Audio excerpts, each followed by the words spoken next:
नमस्कार श्रोता बंधु आसतु आज आम शुणा आम पुराणा चतुर्थ श्रेणी साहित्य बहीर एक कविता जार नाम है रखे सत्यर लय। ये कविताटी आमर जातिर पिता महात्मा गांधी के ऊपर आधारित। आसतु से पुराणा कविताटी को शुणा। अति सुकुमार पिलाटी धीरे कही कथा केबे हेले कहा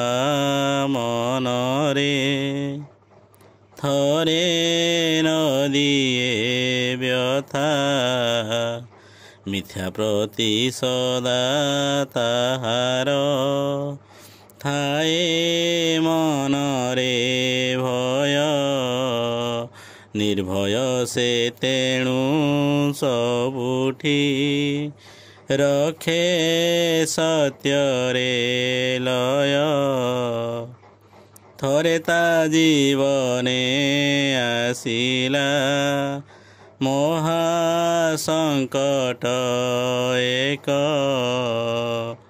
डरी न जाई से रखिला निज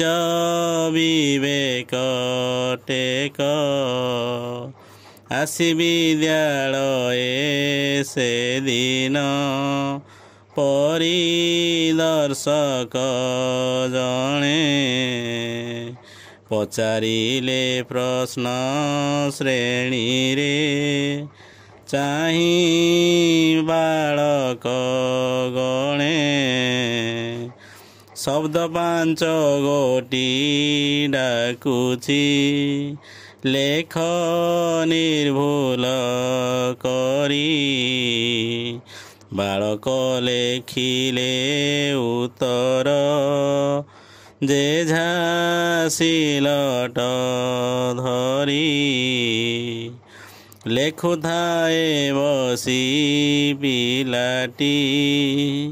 काहीं न चाही तिले काहू किए आसी टिपिला तार पागु धीरे चाहिला चमकी पाखरे गुरु दियंती ठारी भूल शब्दटीए लेखितु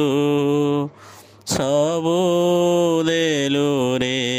सारी पाख बालकर लेखाकु तुही खंजरे देखी शुद्ध करी से ही शब्दटी दिय चंचल लेखी अन्यथा करेनी पिलाटी केबे गुरुंक कथा अन्याय संकेते मात्र से आजी पोतिला मथा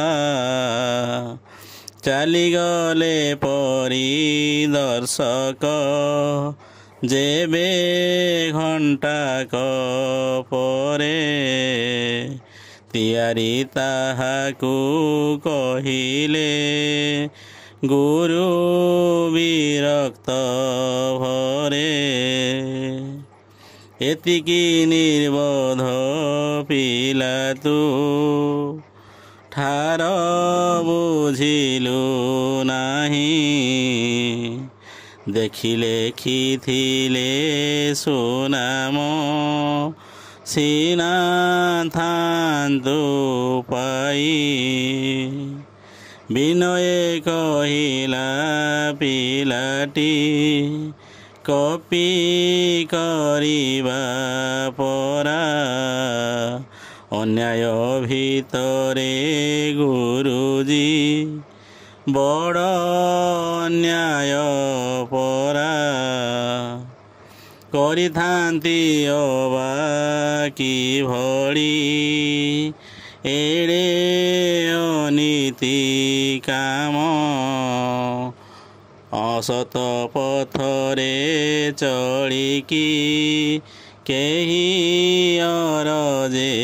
ନାମ ଅରଜିଲା ନାମ ଦିନେ ସେ ମହାଦର୍ଶ ତାର ରଖିଗଲା କାଳ ବକ୍ଷରେ ଏକଲିବାଗାର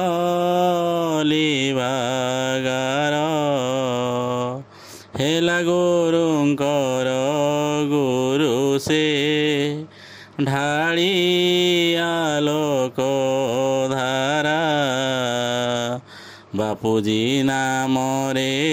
ମୋହିଲା ସେ ତ ଜଗତ ସାରା।